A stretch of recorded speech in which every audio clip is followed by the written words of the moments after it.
एक छोटे से गांव में रामू और रमा नाम के एक गरीब पति पत्नी रहते थे। उनके पास संपत्ति के नाम पर एक छोटा सा मिट्टी का घर और एक बंजर जमीन थी। रामू मेहनती किसान था जो अपनी जमीन पर सब्जियां उगाकर अपने परिवार का पालन पोषण करता था। रमा एक घरेलू महिला थी जो दिन भर घर का काम करती और साथ ही अपने छोटे बच्चों राधा और मोहन की देखभाल करती थी। उनका जीवन बहुत कठिनाइयों से भरा था।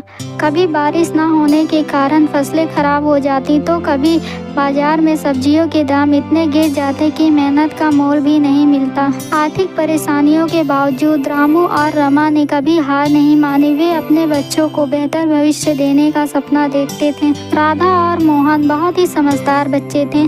वे अपने माता पिता की स्थिति को समझते थे और कभी किसी चीज़ की जिद नहीं करते थे। दोनों बच्चे पढ़ाई में भी बहुत अच्छे थे। गांव के सरकारी स्कूलों में पढ़ते हुए उन्होंने हमेशा अच्छे अंक प्राप्त किए। रामू और रमा ने अपने बच्चों की शिक्षा के लिए दिन रात मेहनत की। रामू ने खेतों में ज़्यादा काम करना शुरू कर दिया और रमा ने भी घर पर सिलाई का काम शुरू कर दिया।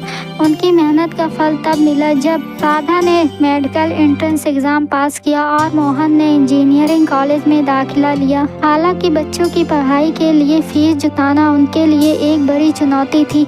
रामू ने अपने ज़मीन गिरवी रख दी और रमा ने अपने सारे गहने बेच दिए। फिर भी वे बच्चों की पढ़ाई में कोई कमी नहीं आने देना चाहते थे। सालों की मेहनत और त्याग के बाद राधा डॉक्टर बन गई और मोहन एक सफल इंजीनियर। दोनों ने अपने माता पिता के सपनों को साकार किया और अपने परिवार की आर्थिक स्थिति को सुधार दिया। रामू और रमा के लिए अपने बच्चों की सफलता ही उनके सबसे बड़ी दौलत थी। उनके बच्चों ने उन्हें नए घर में बसाया और उनके मेहनत का फल मिलने पर उन्हें बहुत गर्व हुआ। तो बच्चों, यह कहानी गरीब माता पिता के संघर्ष और उनके बच्चों के प्रति असीम प्रेम को दर्शाती है। यह सिखाती है कि कठिनाइयों के बावजूद यदि सच्ची मेहनत की जाए तो सफलता जरूर मिलती है।